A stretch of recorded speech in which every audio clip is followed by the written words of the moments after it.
No coding, no jobs. My age is 28. నాకు English రాదు. నాకు ఇంగ్లీష్ రాదు, నాకు కోడింగ్ రాదు. నా ఏజ్ 32. నేను సాఫ్ట్వేర్లోకి ఎంటర్ అవ్వాలనుకుంటున్నాను. నేను చాలా పేద పరిస్థితిలో. సో ఫ్రీక్వెంట్గా స్టూడెంట్స్ నన్ను అడుగుతున్న క్వశ్చన్ ఇది. అండ్ నేను రీసెంట్గా చాలా కమెంట్స్ చూసాను. ఇది అంటే ఇట్లా స్టూడెంట్స్ అడగడం నేనైతే అబ్జర్వ్ చేశాను. దాని గురించి నేను మాట్లాడాలనుకొని, సరే దీని గురించి మాట్లాడదాం, నిజంగా పాసిబుల్ అవుతుందా అని చెప్పి దాని గురించి మనం మాట్లాడుకుందాం. So at the same time ఇంకొక విషయం కూడా షేర్ చేసుకోవాలి. సో నేను హైదరాబాద్కి వచ్చినప్పుడు ఫస్ట్ స్టార్టింగ్లో my plan is to get a job. అంటే అప్పుడు నేనేమనుకున్నానంటే, ఎలాగైనా నాకు జాబ్ వచ్చిన దాకా కూడాను నేను ఇంటికి వెళ్ళకూడదు. అప్పటి వరకు కష్టపడి కోర్సెస్ నేర్చుకుంటూ ఇక్కడే ఉండాలి, కంపల్సరీ జాబ్ వచ్చిన తర్వాతే నేను ఇంటికి వెళ్ళాలి అని చెప్పి నాకు కాన్సెప్ట్ అనుకున్నాను. కానీ చాలా మంది అప్పుడు ఏమైందంటే, సరే కష్టపడ్డాను, సరే ఎట్లా పడ్డాను, అటు పడ్డాను, ఇటు పడ్డాను, సరే మంచిగా జాబ్ వచ్చేసింది. కానీ జాబ్ వచ్చిన తర్వాత నేను ఇంటికి వెళ్ళలేని పరిస్థితి. ఎందుకంటే అప్పుడు నా శాలరీ 6,000, నా హాస్టల్ ఫీజ్ 5,500 ఉండేది. I use to stay at Madhapur an that time.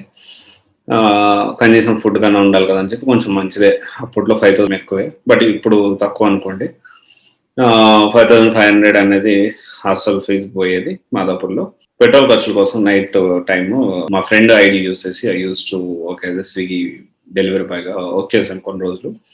And ఇంకా రకరకాల ప్లాన్స్ వేసుకొని అలాగోలా బతికేసాను. బట్ ఏంటి అంటే, ఆ రోజు నేను ఉద్యోగం వచ్చిన తర్వాత నేను ఇంటికి వెళ్దాం అనుకున్నాను. కానీ ఉద్యోగం వచ్చిన తర్వాత నేను ఇంటికి వెళ్ళలేకపోయాను. ఎందుకంటే డబ్బులు తక్కువ ఉంటాయి.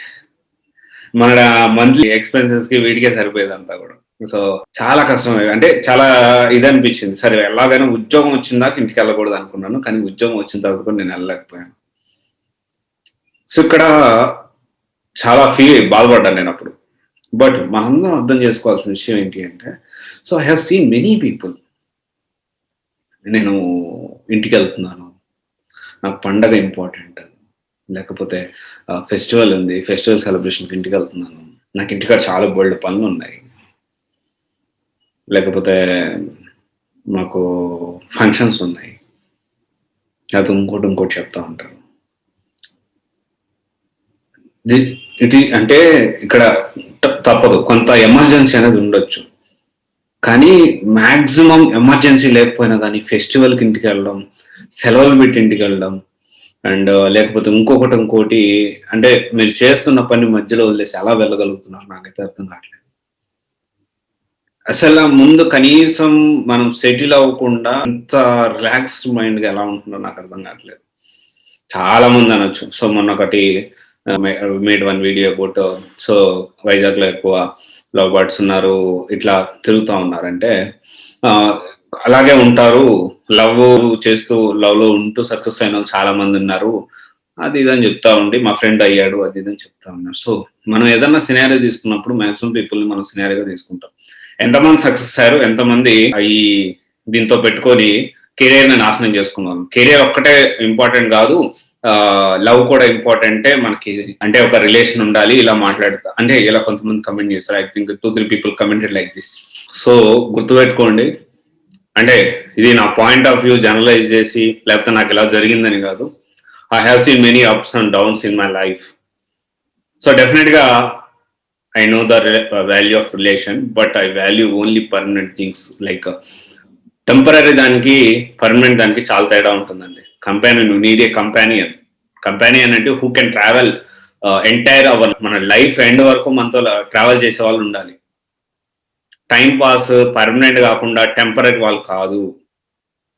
మనం ఎప్పుడైనా ఏదైనా తీసుకొని మాట్లాడేటప్పుడు విల్ టేక్ మెనీ పీపుల్, అంటే మాక్సిమం పీపుల్ ఎలా ఉన్నారు దాన్ని బట్టి మనం కన్సిడరేషన్ చేసుకుంటాం. సో అందుకని చెప్పి నేను ఆబ్వియస్లీ మీకు రిలేషన్ నిలబడాలి అన్నా, రిలేషన్ కావాలి అన్నా కానీ సక్సెస్ అవ్వాలి.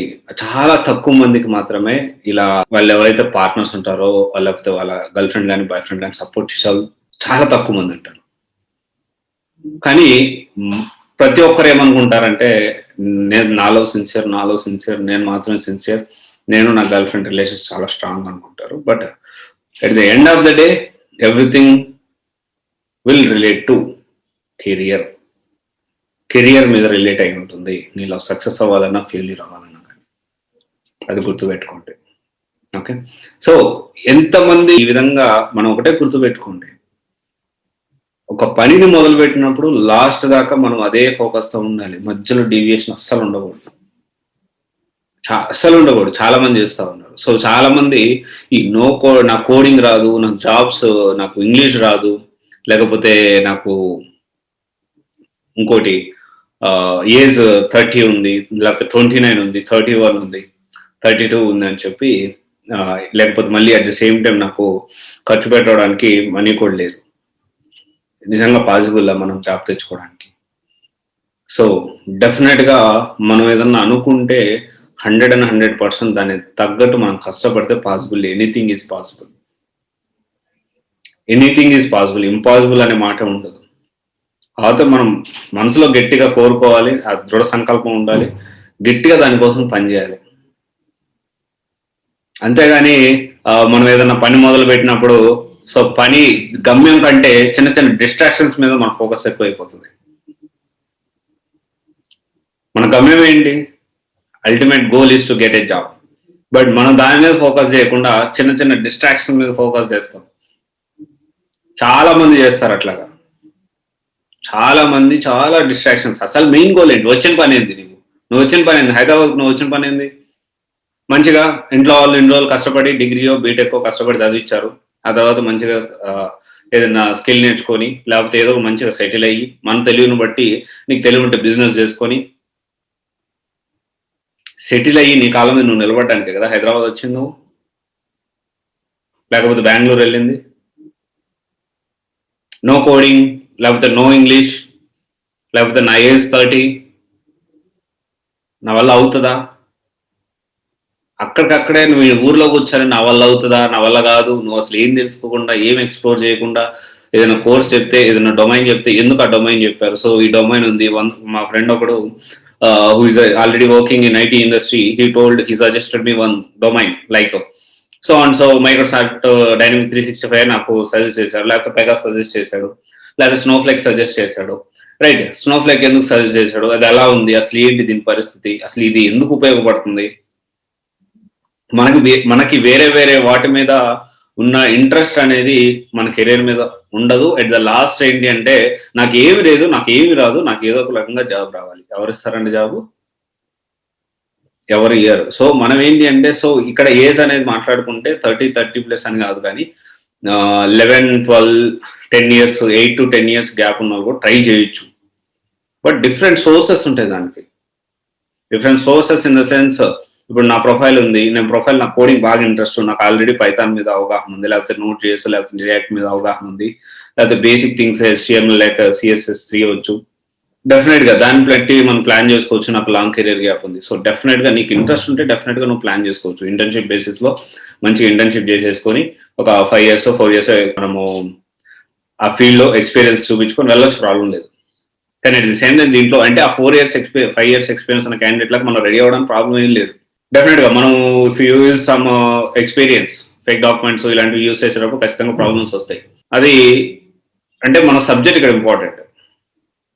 నాకు ఇంగ్లీష్ రాదు, ప్రతి ఒక్కరికి ఇంగ్లీష్ వచ్చు, గుర్తుపెట్టుకోండి. మనందరం గుర్తుపెట్టుకోవాల్సిన విషయం ఏంటి అంటే, if you are able to watch this video in YouTube, definite గా ఈ వీడియో అనేది నువ్వు యూట్యూబ్ లో వాచ్ చేస్తున్నావు, చేయగలుగుతున్నావు అంటే బేసిక్ ఇంగ్లీష్ అని నీకు వచ్చి ఉండాలి. మినిమం డిగ్రీ నువ్వు కంప్లీట్ చేసావు, మినిమం డిగ్రీ కానీ మినిమం గ్రాడ్యుయేట్ నువ్వు అయ్యి ఉన్నావు అంటే మీకు కూడా ప్రతి ఒక్కరికి ఇంగ్లీష్ వచ్చు. బట్ మనము వాడం కాబట్టి మనకు భయపడతాం. సో మనం ఏంటి అంటే నలుగురిలో మాట్లాడడానికి మనం వాడం కాబట్టి ఇంగ్లీష్ లాంగ్వేజ్ అనేది మాకు కష్టం అనిపిస్తుంది, అంతే. నాకు రాదేమో అనిపిస్తుంది. ఎవరిలో ఎంత టాలెంట్ ఉండో వాళ్ళకే తెలుస్తుంది. ఇలా డిసప్పాయింట్ అవ్వాల్సిన అవసరం లేదు. Okay, age is just number అని నేను చెప్పను కానీ, సో సాఫ్ట్వేర్ ఇండస్ట్రీకి కాకపోతే మరీ 35, 36, 37 అట్లా కాకుండా సో ఒక 32, 33, 34 years వరకు మనం ట్రై చేయొచ్చు, నో ప్రాబ్లం. ఇంగ్లీష్ మనందరికీ వస్తుంది, దాని గురించి వరీ అవ్వాల్సిన లేదు. కోడింగ్ రాలేదు, నేను నేర్చుకోవచ్చా? ఎస్, కోడింగ్ నేర్చుకోవచ్చు, పెద్ద ప్రాబ్లం లేదు. కొంచెం కష్టపడాల్సి ఉంటుంది, కొంచెం ఎక్కువ ప్రాక్టీస్ చేయాల్సి ఉంటుంది. But always keep focus on your things. Not other things. Me journey మీద మీరు ఫోకస్ చేయాలి కానీ డిస్ట్రాక్షన్స్ మీద కాదు. సో ఇవన్నీ గుర్తుపెట్టుకోండి మీరు. మనం ఏ పనికి వచ్చామో ఆ పని మీద మనం ఫోకస్ అనేది ఎప్పుడు పెట్టాలి. సో ఇవన్నీ ఆలోచించండి. సో ఆబ్వియస్లీ అండ్ రేపు ఏప్రిల్ నుంచి ఓపెనింగ్స్ అయితే హ్యూజ్ ఉంటాయి. మనం వచ్చిన పని వదిలేసేసి ఏంటంటే వేరే వేరే వాటి మీద ఫోకస్ చేయకుండా మనం వచ్చిన పని మీద మనం ఫోకస్ చేస్తే చాలా మంచిది. సో హైదరాబాద్కి ఎందుకు వచ్చావు, బెంగళూరుకి ఎందుకు వచ్చావో మనం గుర్తుపెట్టుకొని దాని తగ్గట్టు మన ఫ్యామిలీ ఫైనాన్షియల్ పరిస్థితి ఏంది, ఎట్లా కష్టపడాలి, ఎట్లా మనం ముందుకు వెళ్ళాలి, ఎట్లా మన వాళ్ళని మళ్ళీ మంచిగా మన అమ్మాలని బాగా చూసుకోవాలి అనేది ఆలోచించండి. Okay, thank you. అండ్ ఇంకా దీంట్లో అన్ని కంపెనీస్ సంబంధించిన జాబ్ డిస్క్రిప్షన్స్ అనేవి ప్లేలిస్ట్ తయారు చేస్తున్నాము. మీరు ఒకసారి కంపెనీస్కి అప్లై చేసే ముందు ఒకసారి అవి చూసుకోండి. సో అవి మీకు హెల్ప్ అవుతాయని నేను అనుకుంటున్నాను. Okay, thank you. This is Raj signing off. CVC Guidance Private Limited, one-stop solution for all job-oriented courses. Thank you.